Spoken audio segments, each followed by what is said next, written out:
last evening I had my haircut. पिछले हफ्ते मैंने अपना बाल कटवाया था. Not पिछले हफ्ते, last yesterday. Last night. हाँ, रात को. Normally whenever I come home like this, Jabbar says you look like a dressed chicken. जब मैं घर आता हूँ बाल कटवा के तो मेरी वाइफ कहती है कि मैं एक छिली हुई मुर्गी की तरह लगता है जिसके पंख तोड़ दिए गए. I know you are all trying to imagine how a dressed chicken look like. और आप लोग ये भी दिमाग में सोच रहे होंगे कि क्या कहते हैं एक चिल्ली जिसका पंख तोड़ दिया गया वो मुर्गी कैसे दिखती है. This today's subject normally nobody talks about it, and even when I was preparing, I was a bit concerned because this message you need to really understand what I am trying to say. Do not imagine whatever you imagine about the dressed chicken. So it's different. ये जो मैंने आपको सुनाया पहले वो इस आज के उपदेश से संबंधित नहीं है. तो आज जो मैं बताने वाला हूँ उससे ये संबंध बना जोड़ के ना देखिएगा. और मेरे लिए भी जब मैं तैयार कर रहा था तो मैं सोच रहा था कहीं आप ऐसा ना सोचने लगे. We'll continue with our sermon series, Are You Led by God? हम उस श्रृंखला में चल रहे हैं जहाँ से परमेश्वर ने इस्राएल को एक रास्ते पे एक यात्रा पे ले चला था. God's purpose in the last testament sermon we saw three things. और जब हमने पिछला उपदेश देखा था तो परमेश्वर के 3 उद्देश्य देखे थे इस रास्ते में इस्राएलियों को सिखाने के. God, not just for Israel, it's for us as well. हाँ, हमें भी. God's purpose and the path. परमेश्वर का उद्देश्य क्या था और उसने कौन सा रास्ता दिखलाया था. Why God's lesson in the wilderness. और परमेश्वर का इस जंगली जगह में एक क्या उपदेश सिखाना क्या निर्देश देना चाहते थे इस्राएलियों को. And focus on God even in the wilderness. और इस जंगली स्थान में भी उनका परमेश्वर का ये यत्न था कि इस्राएली परमेश्वर पर ध्यान केंद्रित करें. We were in chapter 16 in the last sermon. और पिछले बार हम लोगों ने अध्याय 16 देखा था. They were in the wilderness of sin. और वो लोग पाप के बयाबान में थे. Not पाप की, it's a place called sin. और ये जो जगह का नाम है वो पाप ही है. उसका नाम सिन है. They did not have food. उनके पास खाने को नहीं था. God gave them manna that they had to collect every day. That's what we saw last week. और हम लोगों ने देखा था कि परमेश्वर ने किस प्रकार से उनको मन्ना प्रोवाइड किया था जो उनको प्रतिदिन जमा करना पड़ता. God also gave them the meat they wanted. और परमेश्वर ने उनको मीट भी दिया खाने के लिए. And he also gave them the Sabbath to follow. सबत. और परमेश्वर ने उनको सबत के नियम भी बताए कि तुम्हें ये इस पे चलना है. We also saw wilderness was just a path, it's not a destination. और हम लोगों ने ये भी देखा था कि ये जो जंगली रास्ते से ये गुजर रहे थे वो एक बस रास्ता था, वो उनका ध्येय नहीं था. वहाँ परमेश्वर उसको ले जाने के लिए ध्येय नहीं था. Today we will move on to chapter 17. और आज हम 17 अध्याय देखेंगे. In chapter 17 they have reached a place called Rephidim. और इस अध्याय में रेफिडीम नाम की जगह पे इस्राएली पहुंच गए. But according to Numbers chapter 33, they had 2 more stops before they reached Rephidim. और यदि हम नंबर में देखेंगे, नंबर के किताब में, गिनती की किताब में, तो उसमें बताया गया है कि उसके रेफिडीम आने से पहले वो 2 और जगह में चले गए थे. They had stopped in a place called Doka and Aluj. और डोबका और अलुक जगह में वो रुके थे। They reached Rephidim, but in that place there was no water. और रेफिडिम में जब आए थे तो वहां पर उनको कोई पानी की व्यवस्था नहीं थी। So they called with Moses and said, "Give us water." और मूसा से बड़बड़ा कर वो कहने लगे कि हमें पानी दीजिए। Why did you bring us out of Egypt? और हमें मिस्र से आप क्यों निकाल कर लाए? Our children and our livestock are dying without water. और हमारे बच्चे और हमारे जानवर ये बिना पानी के यहाँ मर रहे हैं। No, from the beginning we have been talking about God who brought them into the wilderness. और शुरू से हम ये देख रहे हैं कि परमेश्वर जो थे वो उनको इस जंगली स्थान में ले आए थे, रेगिस्तान में। But they never seems to realize it was God who brought them to that place. और उनको ये समझ में अभी तक नहीं आया था इसराइलियों को कि परमेश्वर ही उनको लेकर आए हैं इस जगह पर। Someone please read Deuteronomy chapter 1 verse 33. Deuteronomy 1. और व्यवस्था विवरण chapter 33। Yeah, no, 133. Chapter 1 verse 33. Chapter 1 verse 33. Who went before you in the way to seek you out a place to pitch your tents in fire by night and in the cloud by day, to show you by what you should go, what way you should go. Yeah. जो तुम्हारे आगे आगे इसलिए चलता रहा कि तेरे तुम्हारे पड़ाव डालने के लिए स्थान खोजे और रात को अग्नि तथा दिन को बादल में होकर चलता रहे कि तुमको वह मार्ग दिखाए जिस पर तुम चलो। God went ahead of them day and night. और Day and night. परमेश्वर जो था इसराइलियों के आगे आगे दिन और रात दोनों समय चल रहा था। He searched a place for them to camp. और उसने ये भी जगह चुनी थी कि वहां पर कहाँ रुकना है उनको। He was with them to show which way they should go. और उनके साथ परमेश्वर थे कि उनको दिखलाए कि किस रास्ते से उनको जाना है। So from this verse it's very clear it was God who led them so far, God who brought them to the place Rephidim. और इस पद को जो पढ़ने से हमें ये पता चलता है कि परमेश्वर ही थे जो इसराइलियों को निकाल कर लाए और रास्ते में उनकी अगुवाई करते रहे और इस जगह पे भी परमेश्वर ही लेकर आए। It was God who set out this place and brought them to that place. और परमेश्वर ही उनको इस स्थान पर लेकर आए। But when they reached there was no water. लेकिन जब इस स्थान पे वो पहुंचे तो वहां कोई पानी की व्यवस्था नहीं थी। But why God brought them to a place where there would be no water? तो परमेश्वर किस उद्देश्य से उनको उस जगह पे ले आए जहां पर पानी ही नहीं था? Didn't you know that there would be no water in that place? क्या परमेश्वर को ये पता नहीं था कि इस जगह पर पानी नहीं है? Of course he knew. परमेश्वर तो जानते थे, But still he brought them to that place. लेकिन फिर भी परमेश्वर उनको उस स्थान पे ले So आए। Rephidim was the dry and rocky place. और रेफिडिम एक ऐसी मरुस्थली जगह थी जहां पर कि पानी सूखा था और कोई और चीज नहीं थी। God knew the place very well. There won't be any water, but still he brought his children to that place. परमेश्वर को ये भली भांति पता था कि इस जगह पर ये बिल्कुल मरुस्थल है, कुछ भी नहीं है, लेकिन फिर भी परमेश्वर इसराइलियों को उस जगह पर ले आए। Because for God, the water was not a problem at all. लेकिन क्योंकि परमेश्वर के लिए पानी प्रोवाइड करना, पानी देना ये समस्या नहीं थी। So remember, they were his chosen people. ये इस्राएली जो थे वो चुने हुए प्रजा थी। And the Bible calls them a treasured possession for God. Treasured possession. अब बाइबल कहती है कि वो उनका बहुमूल्य धन की तरह से था।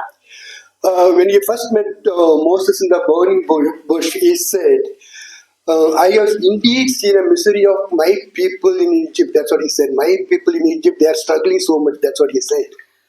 और जब मूसा से जलती हुई झाड़ियों के बीच में जब से बात किया परमेश्वर ने, तो उनसे कहा कि मैंने अपने प्रजा के दुख और तकलीफ को देखा है। So there was so much of compassion and love in those words towards his children. और उस शब्द में, अपने शब्द में कितना प्रेम और चिंता दिखलाई पड़ती है परमेश्वर के। So one thing is clear, he did not bring them to the place to destroy them.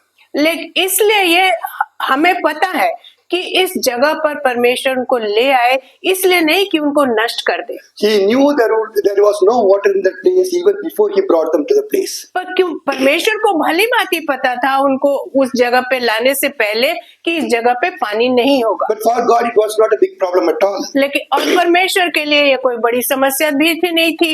He could bring some water from a dry rock or even the open sky, bright sky. क्योंकि परमेश्वर तो पत्थर से पानी निकाल सकते थे या ऊपर से पानी बरसा सकते थे। You know, sometimes God brings us to a place like Rephidim. और परमेश्वर हमारे भी जीवन में कभी हमें ऐसी जगह पे ले आते हैं जहाँ पानी नहीं है, रेफिडिम जैसी जगह पे। Like a lack of so many things in our lives. और बहुत सारी चीजें उस जगह पे हमें प्राप्त नहीं होती हैं। Mainly finances. We all go through that kind of problem sometime. और पैसे की समस्या उस जगह पे, उस स्थान पे हमें नहीं मिलती है। We feel like we are in a dry place. और हमें लगता है कि हम एक ऐसी सूखी मरुस्थल वाली जगह पे चले आए। We don't even know where to get our finances done. और हमें ये नहीं समझ में आता है कि कहाँ से हम वो पैसे प्राप्त करें। You know, who brought us to that place? It was God who brought us to that particular place. और लेकिन कौन हमें उस समस्या के सामने ले आया है? परमेश्वर ही। Because for him, meeting our finances and providing for us is not a hard thing at all. क्योंकि परमेश्वर के लिए हमें अब आर्थिक सहायता देना बिल्कुल कठिन नहीं है। He could do through any sources actually. क्योंकि परमेश्वर किसी भी स्रोत से हमें वो प्रोवाइड कर सकते हैं। But he brought that place so that he could teach us some valuable lessons. लेकिन परमेश्वर उस जगह पर हमें ले आए हैं ताकि हमें कोई बहुमूल्य लेसन सिखला सके। He brought us to that particular place because he wanted to teach us a particular lesson which we will learn only in that place. और हमें उस जगह पे इसलिए ले आए हैं ताकि केवल उसी जगह पे हम ये उनकी शिक्षा को सीख सकेंगे। He did not bring us to that place to destroy us. और उस जगह पे हमें इसलिए नहीं लाए हैं कि हमें नष्ट कर दे। Here to Israel, he brought them to the place to teach two most important lessons. और रेफिडिम में लाने का परमेश्वर का दो महत्वपूर्ण उद्देश्य था। He wanted to see what would they do if there was no water in the place. और पहली चीज की वो देखना चाहते थे कि इस्राएली क्या करेंगे यदि पानी नहीं होगा तो। It was a test of their faith.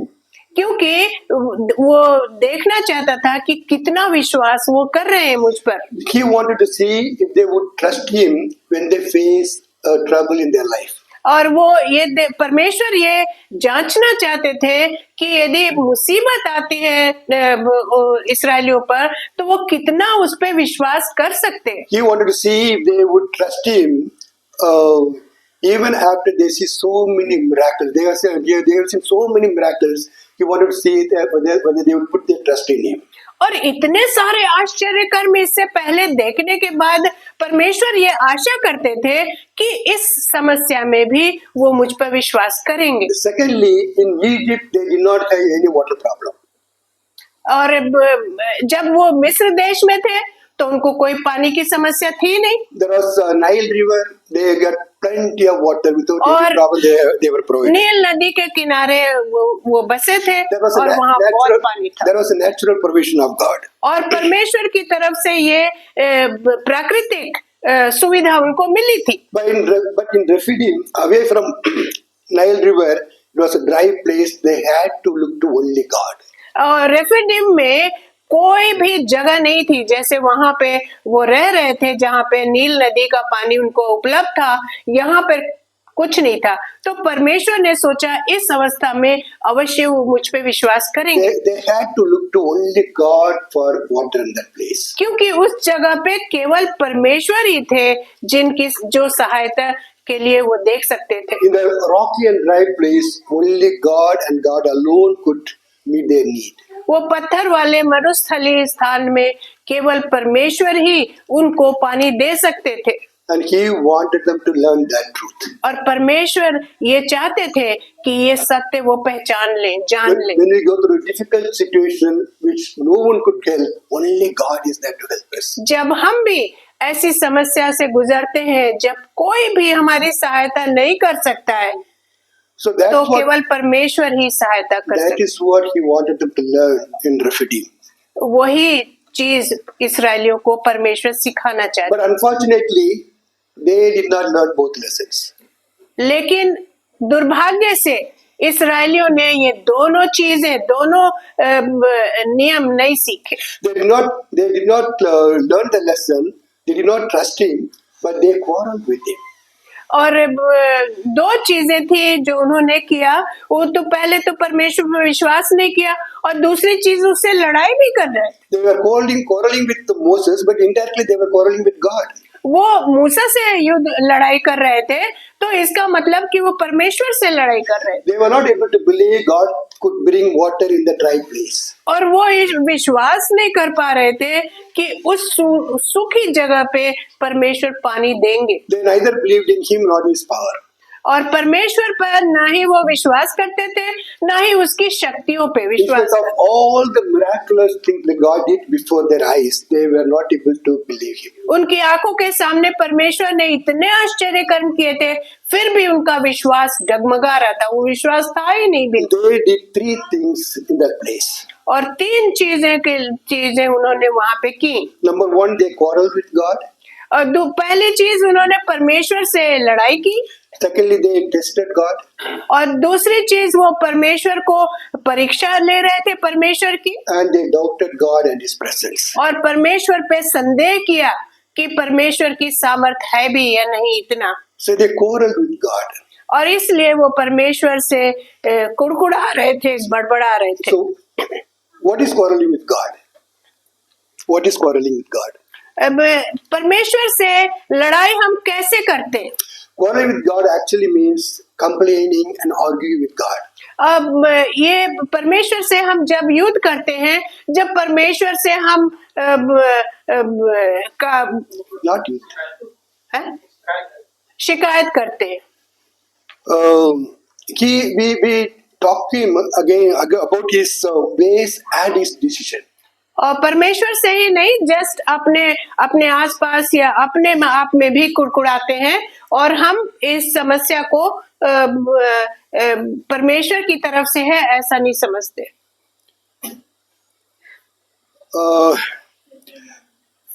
Quarreling with God means arguing, complaining against God. और परमेश्वर की आलोचना करना या उससे गुस्सा होना, यही मतलब होता है कि हम उसके प्रति कुड़कुड़ाए या बड़बड़ाए या उनसे हम आर्ग्यू करें। Because we do not know God and His will and His decision. क्योंकि हम परमेश्वर की इच्छा, उसका निर्णय और उसके सामर्थ को नहीं पहचानते। We all have quarreled with God. इसीलिए हम उससे लड़ाई करते हैं। Is there anyone who can say that I never quarreled with God? Is there anyone? I have quarreled with God. We all have done sometime or other. We quarreled with God. हम कोई ऐसा व्यक्ति है जो परमेश्वर से बड़बड़ाया नहीं है या गुस्सा नहीं किया है। जब हम आपस में भी बड़बड़ाते हैं और किसी से कुड़कुड़ाते हैं, तो वो परमेश्वर की तरफ होता है, क्योंकि हमारा विश्वास डगमगाता है। Today I am mainly going to talk about whether we can quarrel with God or not. आज हम बात करेंगे कि क्या हम परमेश्वर पे बड़बड़ा सकते हैं, उनसे गुस्सा हो सकते हैं। We have quarreled with God already so many times. हम बहुत बार परमेश्वर पर कुड़कुड़ाए हैं। Quarreling with God, there are two types of people who quarrel with God. दो तरीके के लोग हैं जो परमेश्वर पर बड़बड़ाते हैं। Quarreling with God after knowing Him deeply in their lives. और पहली चीज कि जब हम परमेश्वर को एकदम घनिष्ठता से जानते हैं, तब हम उससे लड़ाई करते हैं। People who quarrel with him already know him very deeply in their lives. और जो उनसे इस समय लड़ाई करते हैं, वो परमेश्वर को ऑलरेडी बड़ी घनिष्ठता से जानते हैं। And there are other group of people who do not know God but still they try to quarrel with him. और दूसरे तरीके के लोग हैं जो परमेश्वर से लड़ाई करते हैं और ना ही उसको जानते हैं, Quarreling with God without knowing him personally. और परमेश्वर को व्यक्तिगत रूप से नहीं जानते हैं और उससे लड़ाई करते हैं, उसको ब्लेम करते हैं। In the Bible, you could say so many people who knew God but still they quarrel with God. और बाइबल में हम देखते हैं बहुत सारे लोगों का बयान है कि जो परमेश्वर को बड़ी अच्छी तरह से जानते थे, घनिष्ठता से जानते थे, लेकिन फिर भी परमेश्वर से लड़ाई करते थे। Someone please read Jonah chapter 4 verse 1 to 3. Jonah chapter 4 verse 1 to 3.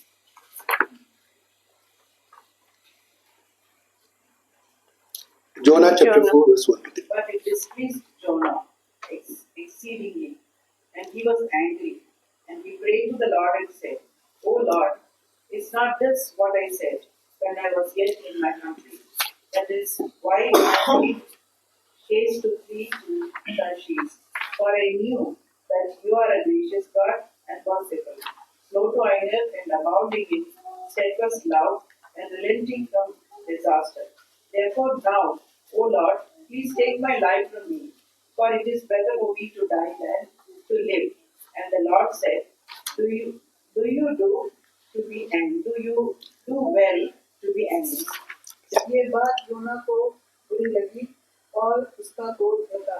उसने यहोवा से ये कहकर प्रार्थना की, हे यहोवा, जब मैं अपने देश में था तब क्या मैं यहाँ ये बात न कहता? इसी कारण मैंने तेरी आज्ञा सुनते ही तर्शीश को भाग जाने के लिए स्तुति की, क्योंकि मैं जानता था कि तू अनुग्रहकारी और दयालु परमेश्वर है और विलंब से क्रोध करने वाला करुणा निधान है और तू दुख देने से प्रसन्न नहीं होता। इसलिए अब हे यहोवा, मेरा प्राण ले ले, क्योंकि मेरे लिए जीवित रहने से मरना ही भला है। यहोवा ने कहा, तेरा जो क्रोध करता है क्या वो उचित है? Let me give you the background. और ये इसका पृष्ठभूमि मैं बताऊंगा। God asked Jonah to go to Nineveh and preach against और it. परमेश्वर ने योना नबी से कहा कि तू निनवे जा और मेरे बारे में प्रचार कर। But he ran away from God. He did not want to preach in Nineveh, so he ran away from that place. अब वो निनवे में योना प्रचार नहीं करना चाहता था, इसलिए वो भाग गया वहां से, उस रास्ते ना जाके दूसरी जगह जा रहा था। Because he knew they were against Israelites. The Nineveh people are against Israelites. क्योंकि निनवे के जो लोग थे वो इसराइलियों के बहुत विरोध में थे, और इसीलिए he did not want them to repent. He wanted them to perish. वो नहीं चाहता था कि वो पश्चाताप करें और बल्कि नष्ट हो जाएं, यही चाहता था। So when he goes and preaches whatever God asked him to preach, in case if they repent, God will forgive them. That he didn't want. और वो जानता था कि निनवे में जाके वो प्रचार करेगा तो लोग पश्चाताप करेंगे, और पश्चाताप करेंगे तो परमेश्वर उनको तो माफ कर देगा। So he was trying to run away from God. और इसलिए वो परमेश्वर से ही दूर जा रहा था। But God brought them back and sent him to Nineveh. लेकिन परमेश्वर उसको ले आया वापस और निनवे में उसको प्रचार करने के लिए। There he preached for only 3 days. और वहां पर 3 दिन के लिए उसने प्रचार किया। The whole nation repented. और ये हुआ कि पूरा देश 3 दिन के प्रचार के बाद पश्चाताप किया। They all covered themselves with the sackcloth and sat on ashes. और वो सब टाट के कपड़े पहने और राख पे बैठे। They decided to repent from their evil ways. और अपनी बुराइयों से वो दूर जाने के लिए पश्चाताप किया। And God saw what they did, and He did not bring the calamity that He threatened that He would bring it. और परमेश्वर ने देखा उनका पश्चाताप और उन पर जो कष्ट वो लाने वाला था वो उसने रोक दिया। And Jonah was very angry. और योना तो बहुत गुस्सा हो गया। He started quarreling with God. और वो परमेश्वर से लड़ाई करने लगा। I know you are a gracious God. और मैं जानता था कि आप तो बहुत ही दयालु परमेश्वर हैं I know you are a compassionate God who is slow to anger. और मुझे पता था कि आप बहुत देर से गुस्सा करने वाले और बहुत प्रेमी पिता हैं। A God who relents from sending calamity. और वो परमेश्वर जो कष्ट लाने से रोक लेता है अपने को। I told you even before I came, I told you that's why you're trying to run away. और इसी कारण से मैं जानता था, इसी कारण से मैं भागने की कोशिश किया था। I know you will not punish them. मुझे पता था तो आप उनको दंड नहीं देंगे। And he was so angry with God. और इस कारण से योना बहुत ही गुस्सा हो गया परमेश्वर। Then he said, now you put me to death. और उसने कहा बस मुझे मार ही डालिए आप। He was so angry with God and poured out his heart to God. और वो इतना परमेश्वर से गुस्सा था कि उसने अपना दिल खोल के सारी बातें उसने बताई। Jonah's quarrel did not come with ignorance, from ignorance. और योना जो था वो परमेश्वर को जानते हुए भी परमेश्वर से गुस्सा हो। But his quarrel came from disagreement with God's mercy and compassion. और लेकिन वो गुस्सा इसलिए हुआ क्योंकि परमेश्वर की दयालु स्वभाव और उसका प्रेम से वो नाराज था। सबके लिए जो प्रेम होता है। Jonah wanted them to be destroyed and God wanted them to be repentant. योना चाहता था कि निनवे बिल्कुल नष्ट हो जाए और परमेश्वर उनको एक और मौका देना चाहते थे। But God saved them and Jonah got angry. और जब परमेश्वर ने वास्तव में उनको बचा लिया, उनको नष्ट नहीं किया, तो योना बहुत गुस्सा हो गया। So he quarreled with God. इसलिए वो परमेश्वर से लड़ाई की। There were other people who quarreled with God. और दूसरे लोग भी थे जो परमेश्वर को जानते हुए भी गुस्सा हुए परमेश्वर से। Moses got angry with God and he quarreled with God once. और मूसा भी परमेश्वर से एक बार लड़ाई किया। After the Israelites traveled for 2 years and 2 months. और इस्राएली जब 2 साल और 2 महीने उस मरुस्थल में चलते रहे तब they reached a place called Paran desert of Paran. और वो एक पारान नाम की जगह पे पहुंचे थे। There they wanted different food. They were tired of this manna. They wanted different food. और वहाँ पे वो मन्ना से एकदम थक गए थे और अब वो अलग खाना चाहते थे। They started saying that we ate so much of meat, we ate onion, garlics and lychees and so on. So many things they said. We all ate that things. और बहुत सारे मसाले और प्याज और लहसुन ये सब हमें बहुत पहले मिस्र में मिलता था, अब है ही नहीं वो सब। It's there in the Bible. I'm not saying ये बाइबल में इसका वर्णन है। Every family was crying in the tent. और सारे परिवार इसी बात से दुखी थे कि उनको मसाले नहीं मिल रहे। They wanted different kind of food other than the manna they have been eating. और मन्ना खा खा के वो तंग आ गए थे, अब वो अलग खाना चाहते थे। And God was very angry with the people. और परमेश्वर उनसे बहुत दुखी हो गया। And Moses was troubled so much. और मूसा भी बहुत दुखी हो गया। No, he was angry with God. इसलिए वो परमेश्वर से गुस्सा हो गया। Listen to what he says. और सुनिए क्या बोलता है। Why have you brought this trouble on your servant? और तब वो गुस्सा करने लगा परमेश्वर से कि अपने दास पर आपने ये कष्ट क्यों लाए? What have I done to displease you? मैंने क्या किया आपको गुस्सा दिलाने के That लिए? you put all these people's trouble on me. क्योंकि ये सारे लोगों का झंझट मैं ही सहूंगा। Did I conceive them? क्या मैंने उनको जन्म दिया है? Did I give them birth? क्या मैंने उनको जन्म दिया है?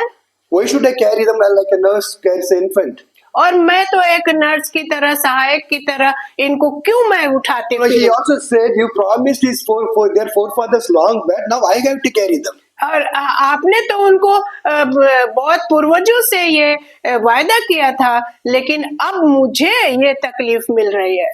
Where can I get meat for all these people? मैं कहाँ से इनके लिए सब मांस और ये लाऊं जो चीजें चाह रहे हैं? They keep wailing before me asking for meat. और मेरे सामने वो रो रहे हैं, बड़बड़ा रहे हैं, मैं कहाँ से लाऊं? I cannot carry all these people. It is too much for me. That's what he said. इसलिए अब मैं इनके साथ रहना नहीं चाहता हूँ, क्योंकि If this is how you want to deal with me, you put me to death.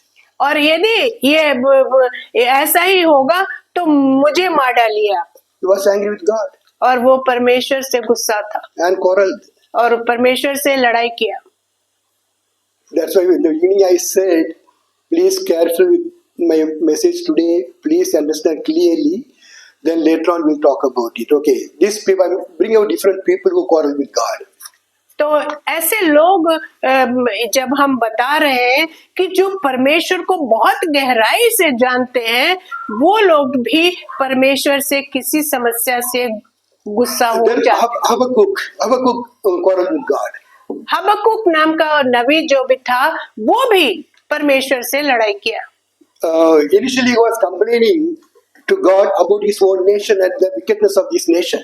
और शुरू में वो यही बता रहा है कि ये प्रजा जो है जिसको आपने चुना है वो तो बहुत ही बेकार हो गई है, पाप में भर गई है। And God said, I am raising a Babylonian to execute judgment on them. और तब परमेश्वर ने हबक्कुक को बताया कि मैं बेबीलोन के राजा और देश को मैं तैयार कर रहा हूँ ताकि ये इनको सजा दे सके। Then Habakkuk got upset. तब हबक्कुक बहुत गुस्सा हो गया। Someone please read Habakkuk chapter 1 verse 13. Habakkuk chapter 1 verse 13. हाँ।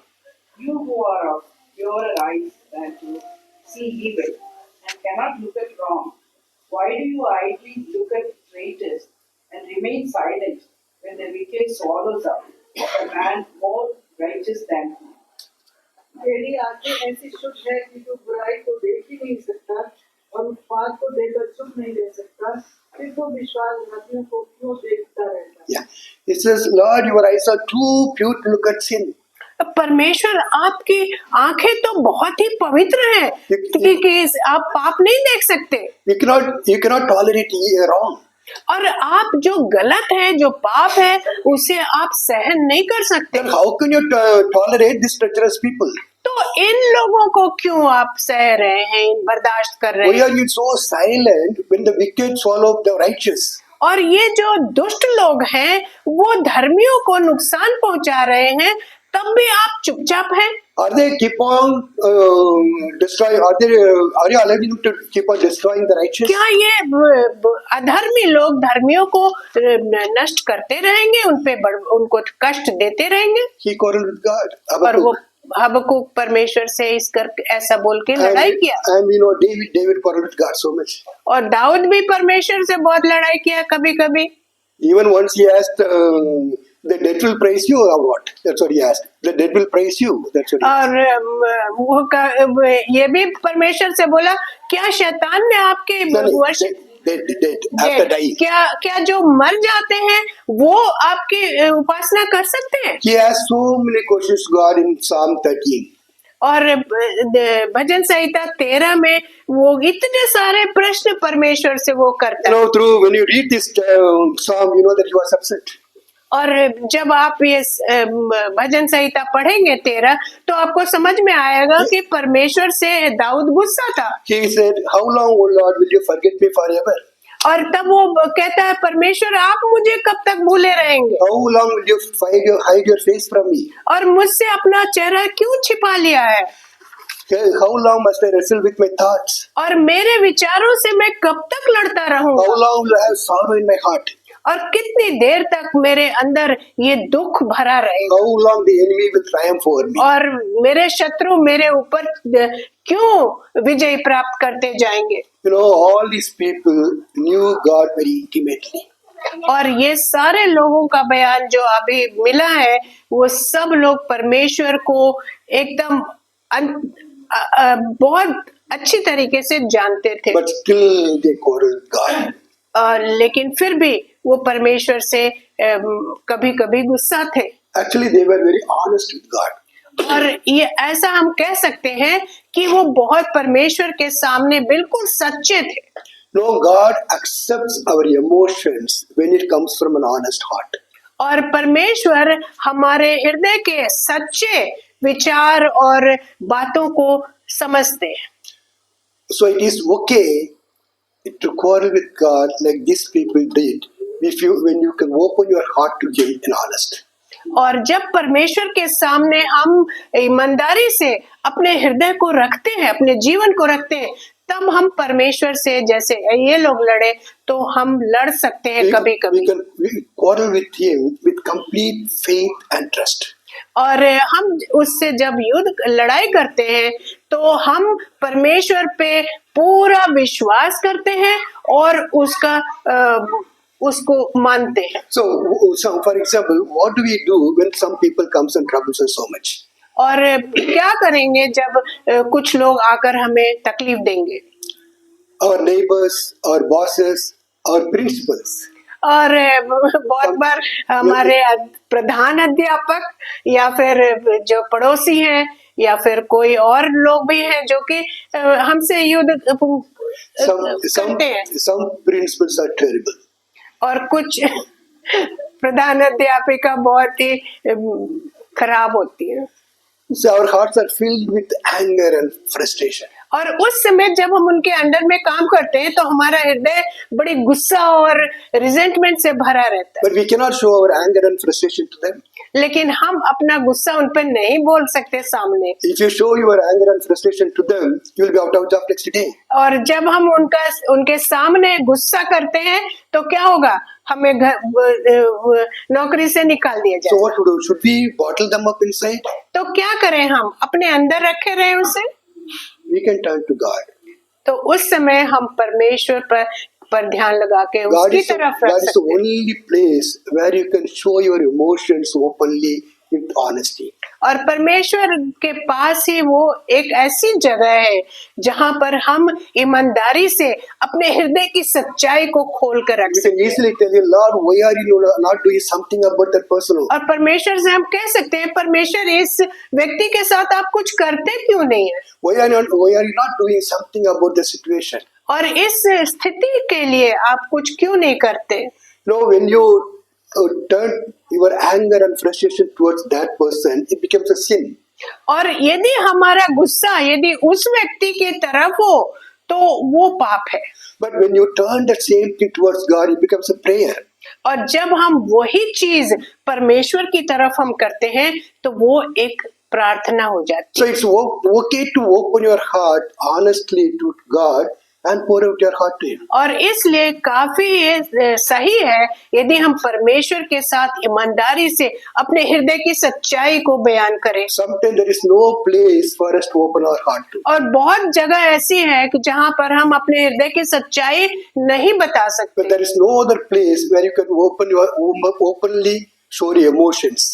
और कोई ऐसी जगह नहीं है परमेश्वर के अलावा जहां हम ईमानदारी से अपने हृदय की सच्चाई और सारे इमोशंस को बयान कर सकते हैं। God knows how to handle our emotions. और परमेश्वर जानता है कि हमारे भावों को, हमारे विचारों को, हमारे इमोशंस को कैसे हैंडल करें। Whether it is anger or frustration or any other emotions, God can handle it. चाहे वो गुस्सा हो, चाहे फ्रस्ट्रेशन हो, सारी चीजों को परमेश्वर आसानी से सॉल्व कर सकते हैं। But be honest with God. लेकिन परमेश्वर से ईमानदार रहिए। Tell what is in your heart. जो आपके हृदय में है वो परमेश्वर से बयान जरूर कीजिए।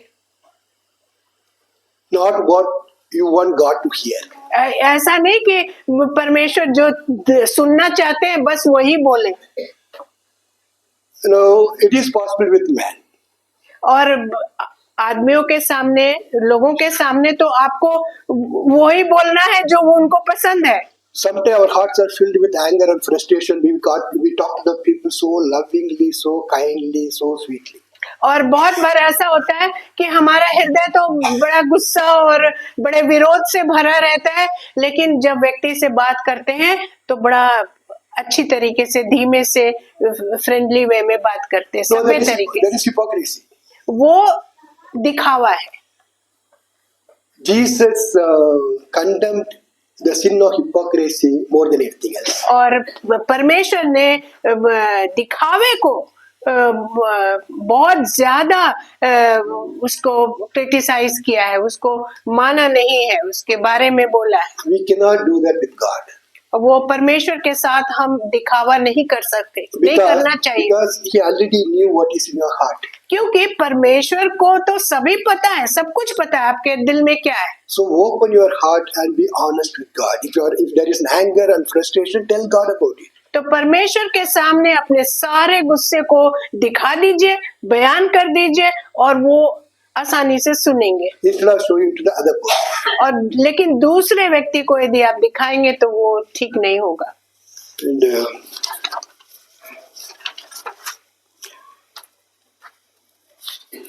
so what did God do when all these people got angry? तो ये जब यहूदी इस्राएली जब गुस्सा हो रहे थे I am talking about Moses, Jonah, Habakkuk and David. When they got angry and quarreled with God, what did God do?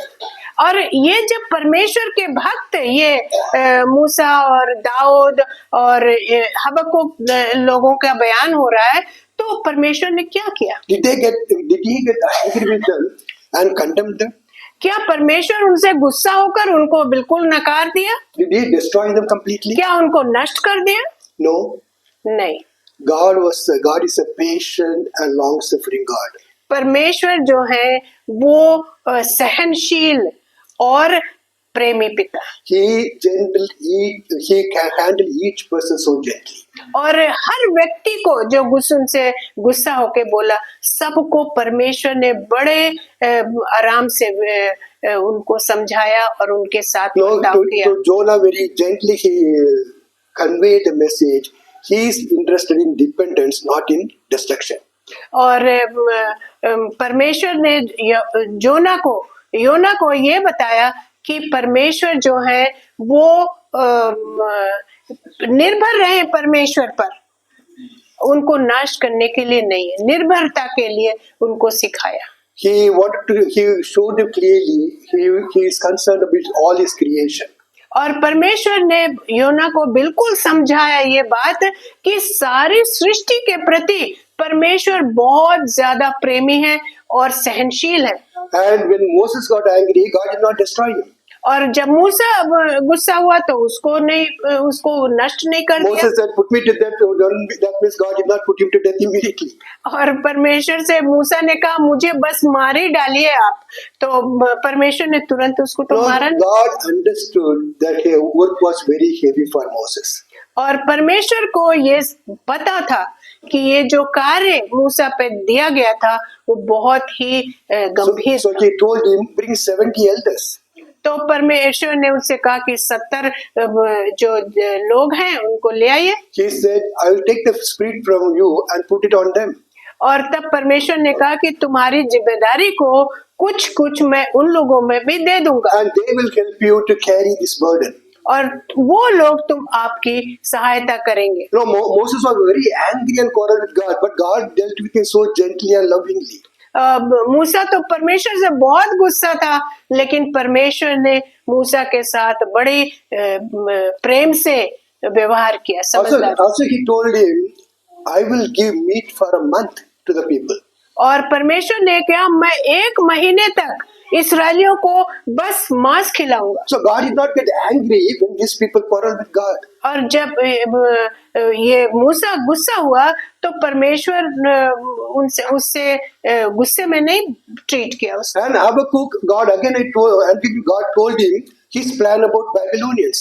और जब हबक्कुक गुस्सा हुआ कि इस्राएली सब कर रहे हैं उनको नष्ट कर, तो परमेश्वर ने उसको बताया कि बेबीलोन को मैं तैयार कर रहा हूँ। He had different plan for Babylonian. That also he told him. और बेबीलोनियन के प्रति परमेश्वर का एक भिन्न योजना थी, वो भी हबक्कुक को बताया। He said, "Just wait for it. Just wait for it." और हबक्कुक को कहा कि बस थोड़ा इंतजार करो। And he said, "Righteous will live by faith." और उसने कहा कि जो धर्मी है वो विश्वास के कारण जीवित है। After God spoke to him, Habakkuk started praising God. और हबक्कुक started praising God. हाँ, जब परमेश्वर ने उसको अपनी योजना समझाई जो भविष्य में होने वाली थी, तब हबक्कुक को समझ में आया और परमेश्वर की उपासना करने लगे। David, in the end of the psalm itself, he started praising God. और दाऊद भी उसी साम के अंत में, वचन संहिता के अंत में, वो परमेश्वर को धन्यवाद देने, प्रशंसा करने He just poured out his heart to God and then went free. और परमेश्वर के सामने सारा हृदय की पूरा उद्गार उठाल दिया और फिर तब वो शांत होके परमेश्वर की फिर से आराधना God did not condemn any of these people. और परमेश्वर ने किसी को भी दोषी नहीं माना। No, God is our loving Father. क्योंकि परमेश्वर जो है वो प्रेमी पिता है He considers us as his own children. और वो हम सबको अपना पुत्र और पुत्रियां With मानता है। so much of love and compassion. वो हमें बहुत ज्यादा प्यार और स्नेह करता है। If you are a child of God, you have the freedom to quarrel with God. That's what I would say. Freedom. to और quarrel with God. ये इस तरीके से मैं बताना चाहता हूँ कि यदि आप परमेश्वर के पुत्र और पुत्रियां हो तो परमेश्वर से आप भी ऐसा कंप्लेन कर सकते हैं। You can tell God whatever is in your heart. तो अपने हृदय में जो भी है वो परमेश्वर से बयान कर सकते हैं, केवल परमेश्वर से। He will either do something about your problem, concern, or he will give you the peace. और या तो वो परमेश्वर कोई समस्या का समाधान निकालेंगे, नहीं तो आपको हृदय में शांति देंगे। You know, when our son was studying in the Karunya University, Tamil Nadu, और मेरा पुत्र जब तमिलनाडु में पढ़ रहा था, whenever other children trouble him in any way, और जब भी दूसरे बच्चे उसको परेशान करते थे he would be so angry and upset. तो वो बहुत ज्यादा गुस्सा हो जाता था, But he would not tell them. लेकिन वो उनको नहीं बताता था। He will make a call and pour out his heart to us. तो वो मुझे फोन करता था और सारी गुस्सा मुझको He बताता। would be so angry when he talks to us. और जब वो हमसे बात करता था तो लगता था कि वो बहुत गुस्सा है। After talking for 5-10 minutes, then he will be cool. और 5-10 मिनट बात करने के बाद वो बिल्कुल शांत हो जाता We है। have to sit and listen.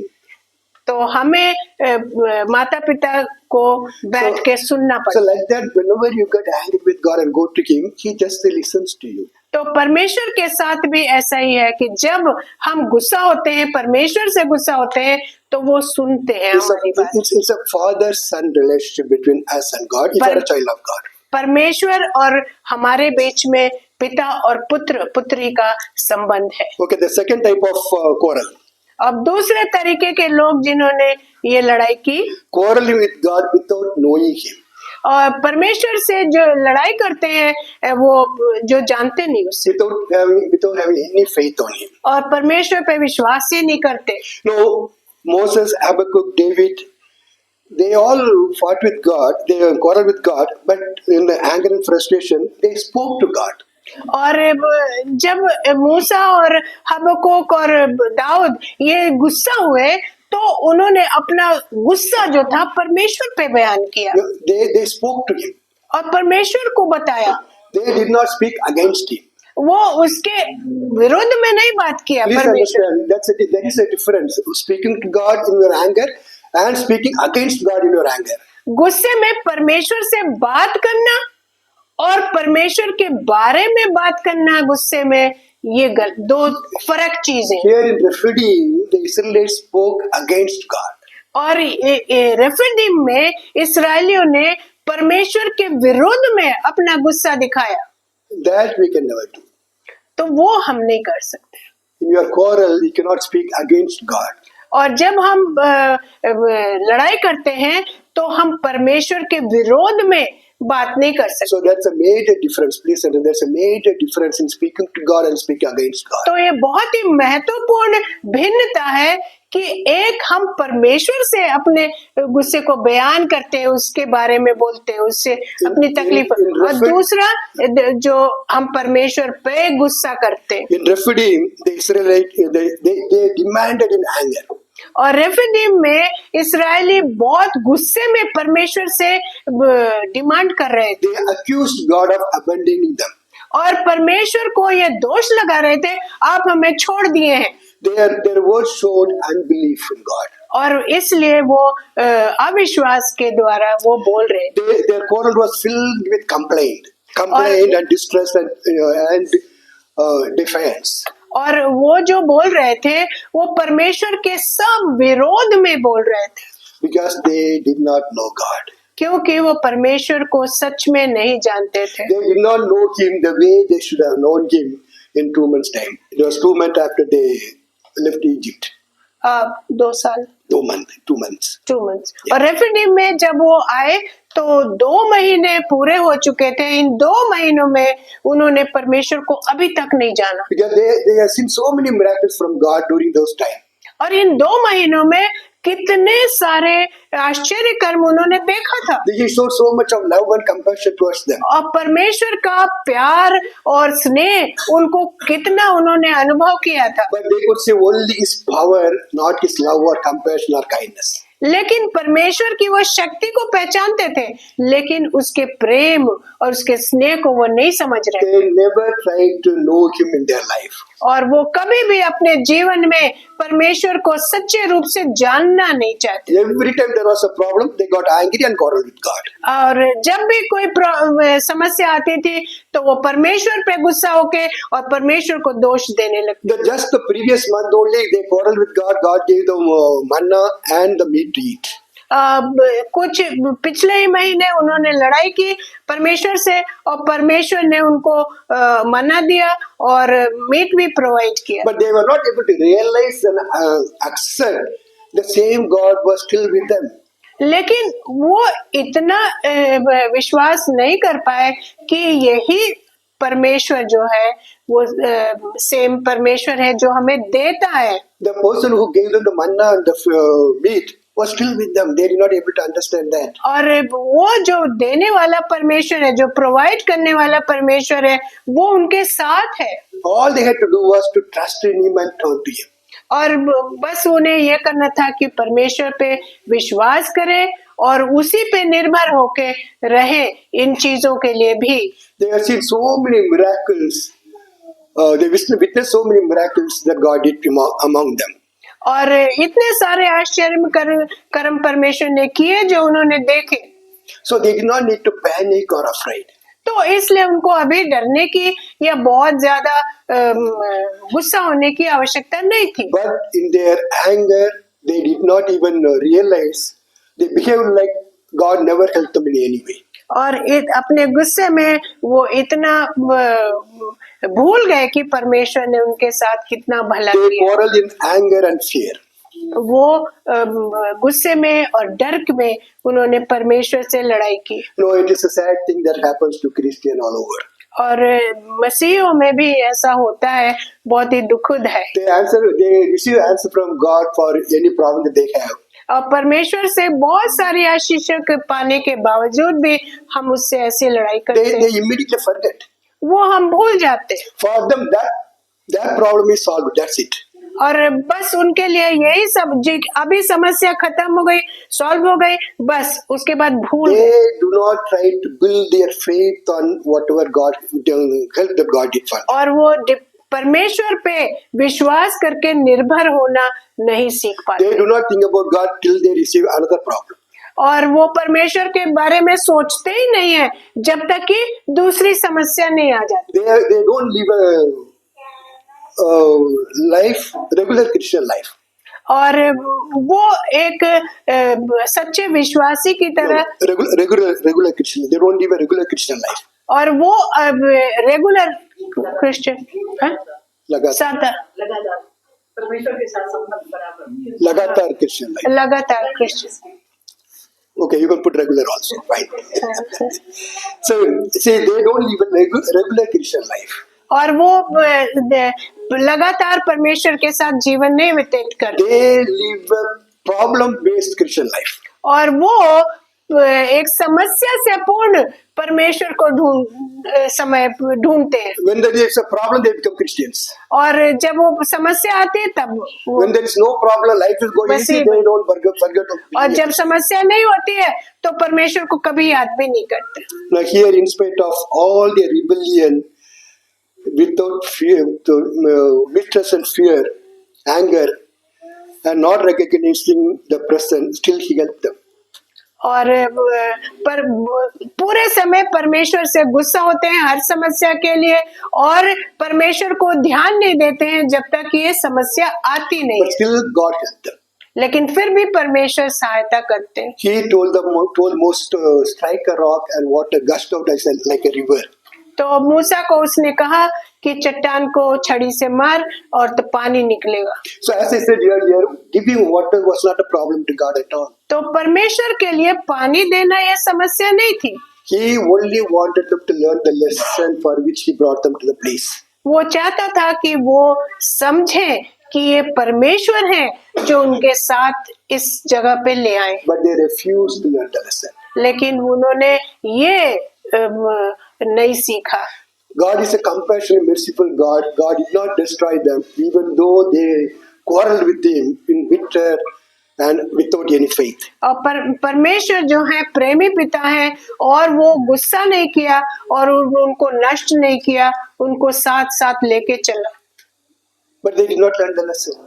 लेकिन इस्राएली तब भी नहीं समझे। After 2 years and 2 months, when they reached a place called Paran, again they repeated the same thing. और 2 साल 2 महीने के बाद वो पारान में पहुंचे, वहां फिर वही बात उन्होंने दोहराई They were fighting for meat, different food. और वो लड़ाई कर रहे थे मसाला और प्याज लहसुन के लिए। And God provided all that they wanted that time. और परमेश्वर ने उनको उस समय जो आवश्यकता थी सभी दिया था। But you know what happened? He punished them. उस समय परमेश्वर ने उनको दंड दिया He sent a plague and so many people are put to death.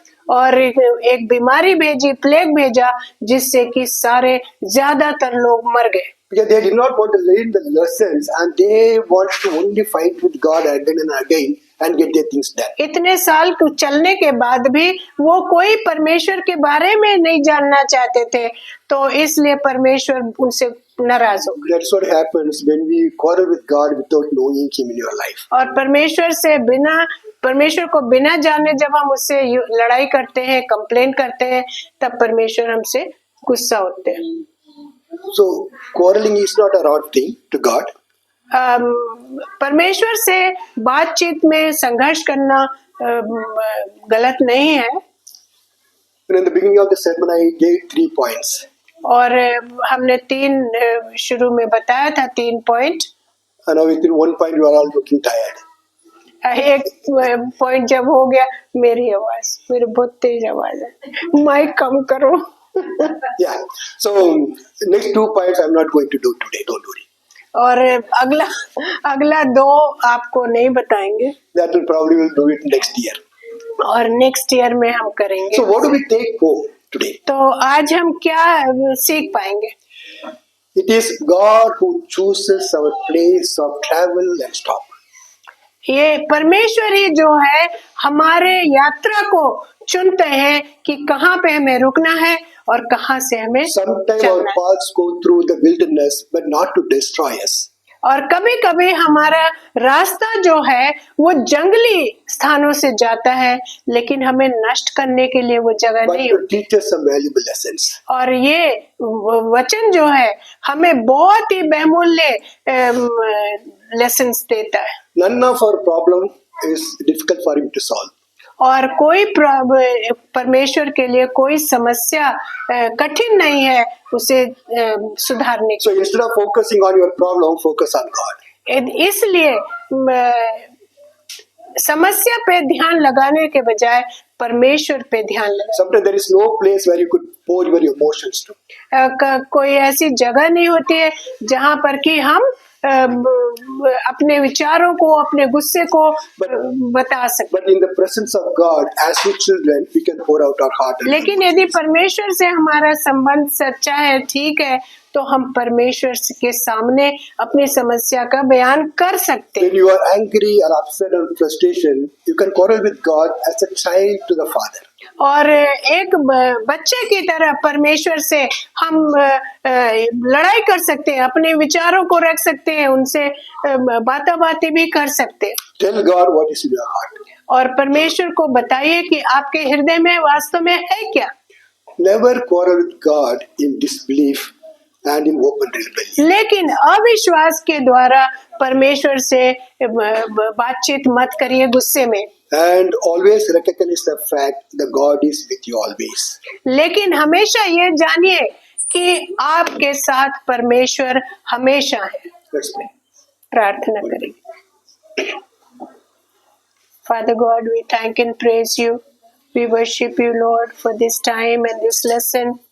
Yes, Lord, walking with you is such a joyful thing when we know you, Lord.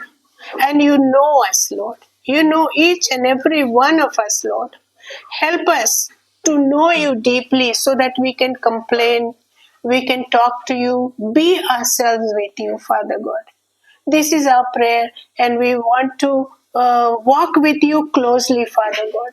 Forgive us when we have disobeyed you and complained to you about situations in our lives, about people in our lives, Father God. You understand. Thank you that you understand, Lord. But you are compassionate God. We thank and praise you that we know such a God, Lord. We don't have to do penance and lot of things which other people do who do not know you, Father God. Thank you that you are a God of reality. Thank you that you are a personal God, Lord, and you know us. Thank and praise you for this message, Lord. Bless the pastor, and Lord, give him good health and also be with his family. We pray for all of us, Lord, as we go to our different places. Help us to remember always that you are a loving God. You are a loving God. All the problems which come in our lives, Lord, and it's not unknown to you, but they are known to you, Lord. So we thank and praise you for this lesson today and for the reminder that how much you love and care for us. Thank you, Lord. Thank you. In Jesus' name we pray. Amen.